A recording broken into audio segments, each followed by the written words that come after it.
So everyone, thank you for staying for the Q&A today.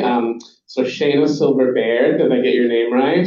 You did. Good, okay. Shaina is an actor, musician, creator, and producer from Toronto, Canada.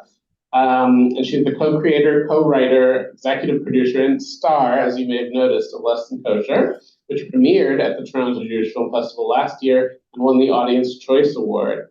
So Shaina, you're welcome to say more about yourself if you like. Daniel, I'll introduce you briefly as well. So Daniel AM Rosenberg is the director of Less Than Kosher, an Hello. award-winning writer and director from Toronto, creating engaging, humorous, and touching works, which I think we saw all of that in the film today. So thank you both for being here. And I'm going to pitch you a softball to start out. And then if audience members have questions, I'll run the mic around Phil Donahue style.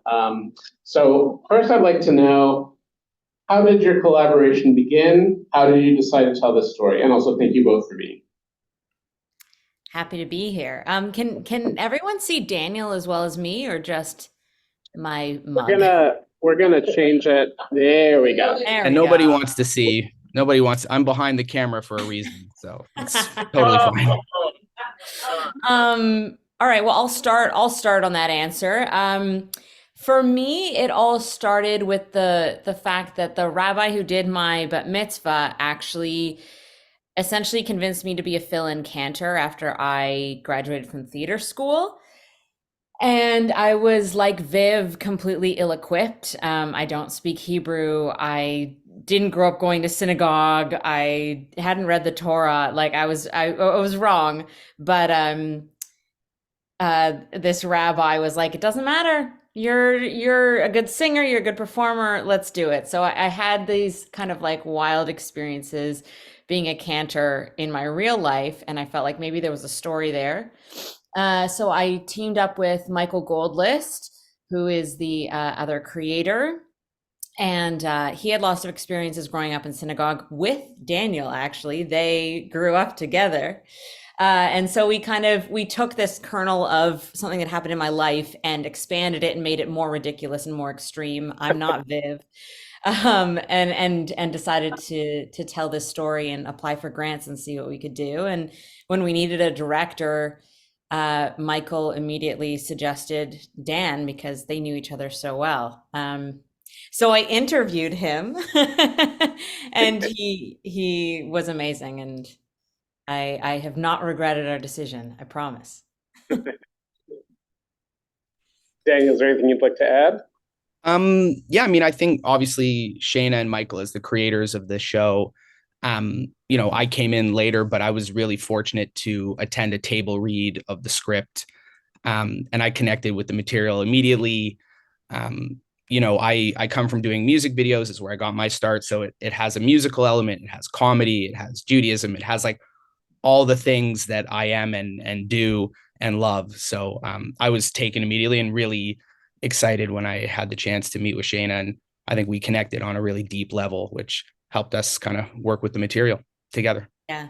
One of the things that Daniel brought that we really, really needed beyond, his connection with the material on a personal and artistic level, and his experience with music videos, was also just his like technical ability, which is really, really high, and ability to plan and know like how all the pieces come together, because we were trying to shoot this in a very short amount of time, and we needed someone who could pull it off, and not a lot of directors can. So It's a very good looking film. It really pops, I think, visually. So that's, yeah, I think that worked out well.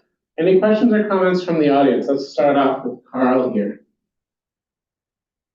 Hi, this question's for Shaina. So in the movie, it looked like you were just having a blast. Was it as fun to play it as it was to watch it?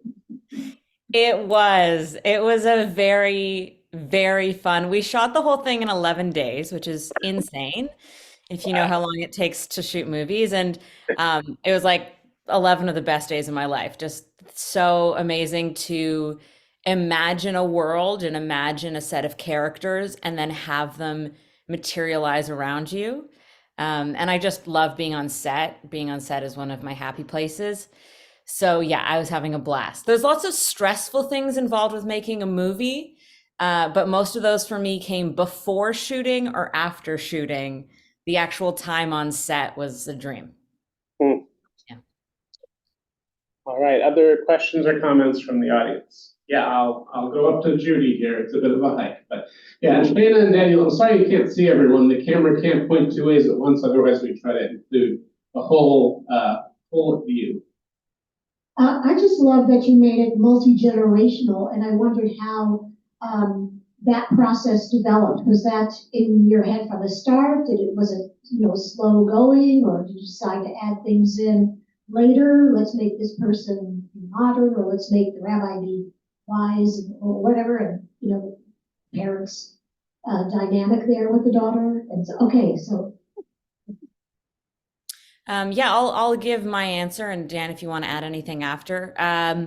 So from I mean, this story went through many iterations. Michael and I rewrote the story over and over and over again, but it always started with Viv and the rabbi, and we felt like the rabbi was an older generation, so inevitably there were those two generations right off the bat. And the longer we were developing the story, the more we realized it was very much a story about family, even though on the surface it's kind of a musical that takes place in a religious institution.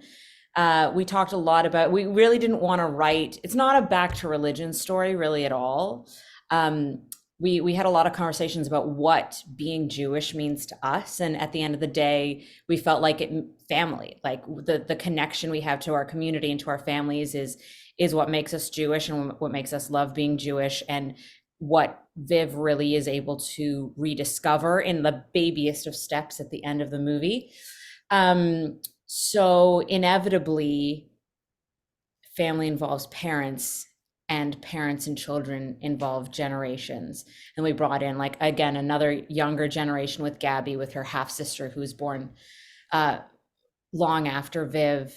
And I think like weird multi-generational families are kind of something I have a lot of experience with too. So it felt very natural. Yeah, it felt like a family story, and families have people of many ages. And I think one of the important things for us was representing all of those people as full humans, because I think a lot of stories focus on one generation, or like whoever the lead is, those characters in that generation are fully fledged and other ones are stereotypes. And we tried to build them out from those stereotypes as well. Very good, thank you. Nancy? Oh, Daniel, do you want to add, or? Oh, I think Shaina summed it up well. I could speak to the casting a little. Like obviously the parts were in the script, and again, that's something that drew me, and part of what makes the story so great is the family and these full rich characters. And part of my job in working with Shaina and Michael was finding the right cast to surround Shaina to make sure these actors could bring this to life. And yeah, you can fall into some traps of people playing cliches, or people leaning into the obvious, or doing the things they think people want to see, versus all these actors brought their own history and their own lived experience to the part. And that's something we like felt in the casting sessions, and we were able to pair them with Shaina, which was great to do in pre-production, which you don't always get to do. Nancy, I just wanted to just say that I love the mother. I think you nailed her. And I also can relate very much to her. And let's see, the other thing I was gonna say was I loved the happy ending. And I think, especially because this is my second time from watching it. So as you watch all the painful things of the people making all these mistakes, and then it's just a relief knowing that she made the right decision at the end. And also in today's world, it's so nice to have something with a happy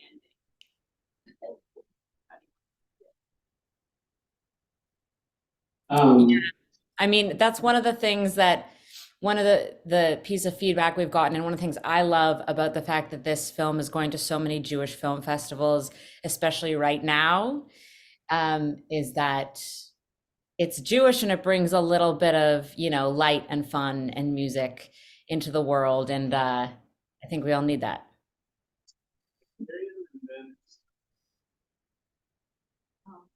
I just wanted to speak a little bit to the humor that was in the film. And in particular, I'll tell you the line I like the most is, why can't we be people and be doing Molly? So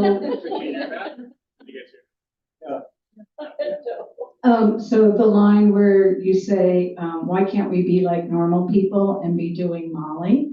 So, I mean, there's just a lot of humor that was written throughout this, and it just made me think, and maybe because the film we saw just before that was a Jew walks into a bar, but it just made me think, because Neil introduced you as a singer, musician, and actor, and obviously you wrote the screenplay and produced all this, but does comedian fit into your repertoire? I wouldn't go that far. I would say like I can do comedy acting.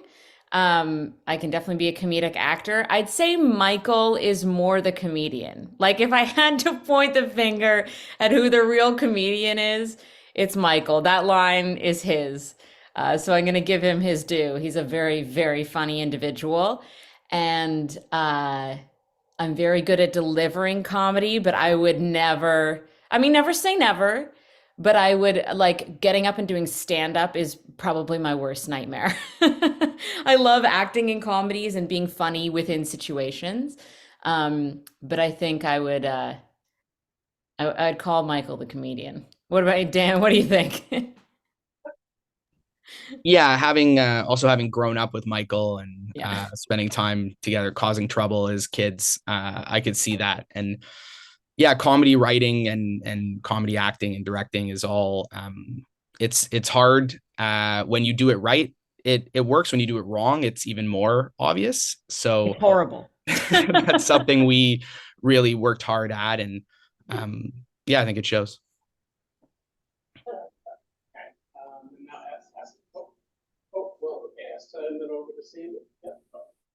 I have two questions. One is, were any of the lines improvised? And, you know, did you go off script for some of the humor? Because it was so funny and so enjoyable. It's one of my favorite films. This is my second time seeing it. I loved it. It just touched my soul.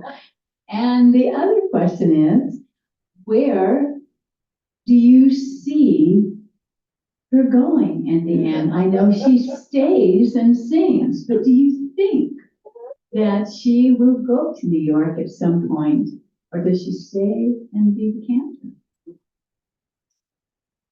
I think I'm hearing less than kosher too. Anyway, no, I'll let you. Yeah, I mean, we imagined that her coming back was missing that meeting and not being able to follow through on her relationship with Ash and that particular, like it does leave it open-ended, but the big deal is that she makes the choice to put her family first, even in this one moment, when this really big moment. So she might go to New York down the line. I think that particular opportunity is gone, but I think when someone is hopefully when someone's committed to being an artist, there's more than just one opportunity. So I think maybe she goes to New York down the line, but not for that exact specific thing. And I mean, we are a little secret. We are trying to develop and pitch this as a TV series. It's not like there's no green light or anything yet, but we are trying to make that happen. So we are starting a mailing list for anyone who's interested in finding out if that actually does happen. So I can send that link over to the festival after this if anyone's interested. And I forgot, what was the first question again? I got so distracted by the second. Was anything improvised? Oh, Dan, you want to talk to that? Sure. For the most part, no. As Shaina said earlier, we had a really tight shooting schedule. Our days were very packed, doing a lot. So we focused on getting what was scripted done really well, rather than playing around improv wise. I think because Shaina and Michael had spent a lot of time on the scripts, they were really polished. I've worked in this business for a while, and they were so ready, those scripts, where sometimes I've seen things before and you can tell that they're written in a way that it's just kind of like a placeholder. These were written with every line having thought. I know Shaina, they worked with a great story editor as well. And so it had gone through the paces of being great. So we tried to leave room within the scenes to work with pacing and a line here and there. And there's always that fun part of like letting a scene run a little longer and see where it goes. And there might be a few of those moments, especially when it was the basement and the mushroom trip and that kind of thing. We definitely had some fun in shooting that, but for the most part, it was as scripted. And I will say, in terms of like just fun things to know about how crazy it is to shoot a film, that whole mushroom trip was originally scripted to take place in a park, like on the jungle gyms and in a park. And that night there was a torrential downpour. And we couldn't delay, like we couldn't delay. Our crew was booked and that was it. So we readjusted the entire shoot to be in that basement, like less than 24 hours before, Dan? And I love it way more. Yeah, about 24 hours before. So I had the night and the morning to think of, and I worked with our director of photography, who's amazing. And we just, looked at the space and thought of the scenes and rewrote them for that. So there was improv in leading up to things and in the planning sometimes, because you have to be nimble, but the lines themselves were pretty as scripted, I'd say. Yeah. And our production, our design team, just like that tent that David and I are playing like thumb war in, that was made just like on the fly that night. Like there was so much cool stuff that when you get good artists, they can come up with when they're really prepared, and then they can also come up with things on the fly because they're so prepared. That's great. That's really fun to know. Okay, Sandy is next. I'll echo what everybody said. It was just a fabulous movie, and tongue in cheek. So where are you going to take this Judeo-pop thing? It's funny because in a weird way, sometimes life is mimicking art and art's mimicking life in my life, because this movie is now bringing me more Jewish gigs. And it's funny that playing someone who doesn't know what they're doing in a Jewish context, and then it brings me more Jewish gigs. I mean, Judeo-pop, we're exploring it. We're exploring it beyond just reimagining Jewish prayers and songs, in terms of writing originals that have a Jewish flair or have some Torah influences but are still comedy. So we'll see. We'll see if the TV show goes. There might be some more Judeo-pop in the world that's slightly different. Wonderful, thank you. I have a question I'd like to ask as well. So, the cinema is replete with movie rabbis, and I am curious, how do you cast a movie rabbi? I would imagine that some of what you look for is what you would look for in an actual rabbi, and some of what you look for is specific to the magic of the movie. So would you mind talking a little bit about that? I don't know if both of you were actively involved with that casting, but if you could address that, that'd be great. We were. You want to start, Dan? No, you go ahead, because you had him first. Okay, fine. The rabbi was a really important part for us to cast. And it was interesting because we're very proud of the film and it's done really well. And I think now that it's out, people see it as a success. But when you're starting and you're like a low budget indie, no one knows if it's going to be good or shit. But I was surprised by the number of really good older Canadian men who wanted to audition for this part. So we had a lot of rabbis, and we were lucky in that we had enough choice that we were able to pick not just a good actor, but like the person we felt like was right for the role. And there was just something about David Eisner, like he has this, and he is this in life where he's just like open and sweet. And there's this kind of almost naivete, not to say that he's naive, but he just like sees the world and everyone in it in such a positive light. That felt very rabbinical to us, especially because Viv is so against being part of the synagogue. We needed the rabbi to really be a beautiful, warm, joyous person, because otherwise, why would she stay at all if she already feels antagonistic to it? And I mean, to be honest, that's my experience with rabbis it is quite beautiful, warm. I mean, I only really have experience with Reform rabbis, so that's all I can talk to. But the rabbi who's been in my life and some of the other ones I've met have been quite amazing mentors to their community. So we kind of wanted to represent that. And yeah, David just walked in with this big smile, and we're like, okay. That's wonderful. Thank you. Any other comments or questions from the audience? Okay, good. All right. I'm sorry, I don't know your name, but I will give you the mic. Yeah, I wanted to comment on the scenes where Viv was singing and it kind of morphed into a dreamlike sequence. I thought that was really interesting. It added some depth, and while that was happening, I was kind of thinking, well, why are they doing that? Because you didn't really need to do that. But I really liked it. That really added some color and flair to it. Just to say that each time she sang. You have any comments on that? Yeah, I can speak a bit to that. Like that, you know, the music is such an important part of the film. And, you know, part of my job as a director is how do we present that visually, this music. And there was already notes and ideas in the scripts. And one of my favorite parts in our pre-production process was working with Shaina and Michael and pitching ideas and trying to figure out a way to add to it. Like, as you say, the music is already wonderful, but how can we add to it visually? How can you be taken on a journey? You know, magical realism is something that I love in film. And I think having also a music video background, this idea of being transported and being taken away with Shaina and the music was something we were trying to do, and was a lot of fun. It was a challenge, but it was something that also makes the film unique, which is important to us too. Does that answer the question? Yeah, it's great. It's hard to get reactions here on Zoom. We don't see ourselves. I just wanted to say that as a beautiful husband, I have sat through a lot of rom-coms, and this is my favorite of all time.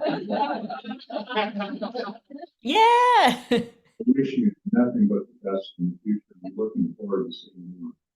Yeah. Thank you. Wonderful, wonderful. Well, yeah, I know that this was really a favorite among our selection committee, and I was really pleased that we were able to show it here in Spokane. I think we probably have time for maybe one more question. Is that all right? If anybody has one, otherwise I'll jump in. Questions, comments? Yeah. Sorry. That's just the world we live in. The connection you had on screen was amazing. It just jumped out. And I was wondering if that was immediate or if that was something you guys are just great actors at. Oh, are you me and Ash, you mean? Yeah. Romantic chemistry? Yeah. I mean, he's a great actor, and I like to think I'm okay too. And I think to a certain, like, there's a certain level of, you put two great actors who are relatively attractive in a room and like hopefully they can make chemistry work. But there is also like an ephemeral, do these two people have chemistry? And one of the amazing things, Dan already touched on this a little bit, about our casting process, knowing that I was already playing the role, was that I got to read in those auditions opposite everyone auditioning, whether they were playing the mom, the stepdad, Ash. So I got to read opposite those people. And I will say and it was on Zoom, like keep in mind, this was on Zoom. This was 2021. So we were still like, oh. There was something different that happened when David and I read together compared with the other people auditioning for Ash. There was just like a playfulness where he was so in the moment and so good that I kind of got rid of what I'd prepped as Viv and was just in the moment with him. And I felt like he was the same with me. And we were just talking to each other and actually having that conversation and actually experiencing that scene in a way that the other actors didn't have. And that's a combination, I think, of really great acting, really great actors who are able to surrender to the moment and let their prep go. And also just two people who can kind of connect. And there's chemistry, like I had chemistry with the mom too, in a different way. And you just, as an actor in different rooms, acting with different people, you kind of just feel it when you have it with someone or when you don't. So we were very lucky that I think that David came along and was so committed to the project because he was just a step up. It was just a step above the other people who were coming in for the role. Was it different for you, Dan, when David read compared to the other people? It was for me, I know. Yeah, I think that it was something like that we've touched on kind of throughout this, that casting is so important. And when two people that are right for the part, or when the person who's right for the part auditions, we on the other side of the table or the other side of Zoom camera, you can tell it lights up. It feels different. There's an aura, there's an energy. You know that they can embody this role and this part. And so you, as a director, when they're that, it's my job is like, okay, do what you do. I'm about covering the scene and setting up and making sure that they have all the space and we have all the tools and all the right people and situation for them to do it. But it's not about like changing what they do. So the same is with this chemistry. Like when we saw Shaina and David, who plays Ash, together, we knew the spark was there. And then it was just, okay, how do we tune that in? How do we dial the things that we like about what they both bring to heighten it in certain scenes and lower it in others? But yeah, the chemistry was apparent from the beginning. Thank you. Wonderful. Thank you. And I will add that a member of the selection committee said that this film made them think of The Graduate, which is pretty high praise. Not that it doesn't stand on its own 2 feet, but I think that if you're going to be compared to a movie that's not bad in terms of a coming of age dramedy, a little less music. Well, there's music in The Graduate, but it's a little bit. Anyway, thank you so much for being here with us via Zoom. I really appreciate getting to talk to you both. And I will say, even though you can't see them, our community has really appreciated this film, and we're so glad to be able to show it as our closing film. Thank you so much for all your work and for joining us. Thank you so much. For having us. All right, take care.